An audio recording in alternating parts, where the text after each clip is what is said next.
মেরে মুহতারাম উপস্থিতি, দেশপ্রেম না থাকলে ব্যাহত হয় দেশের অগ্রযাত্রা, অচল হয়ে পড়ে দেশের সাফল্য ও সমৃদ্ধির চাকা। স্বমাতৃভূমিকে ভালোবাসা, দেশের বিরুদ্ধে সকল ষড়যন্ত্রের বিরুদ্ধে রুখে দেওয়া প্রত্যেকটা মুসলমানের ইমানি দায়িত্ব। আমরা 1971 সালে বহু মানুষের রক্তের বিনিময়ে বাংলাদেশ নামক একটা ভূখণ্ড পেয়েছি। আজকে 2024-এ এসে আমাদের তরুণ প্রজন্ম স্বৈরাচার খুনি সরকারের হাত থেকে দ্বিতীয়বার বাংলাদেশকে আবার স্বাধীন করেছে।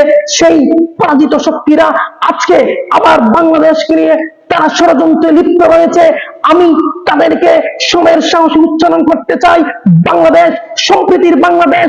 এখানে হিন্দু থাকবে, মুসলমান থাকবে, বৌদ্ধ থাকবে, খ্রিস্টান থাকবে, কাদিয়ানি থাকবে। আমরা সকলে মিলে এই দেশকে এগিয়ে নিয়ে যেতে চাই। যারা দেশের বিরুদ্ধে ষড়যন্ত্র করবে, যারা সংখ্যালঘুদের উপর নির্যাতন নিপীড়ন করবার অপচেষ্টা করবে, তাদের বিরুদ্ধে আমি, আপনি, আমরা সকলে মিলে তাদেরকে প্রতিরোধ করে তুলবার সর্বাত্মক সংগ্রামে অবতীর্ণ হবে ইনশাআল্লাহ।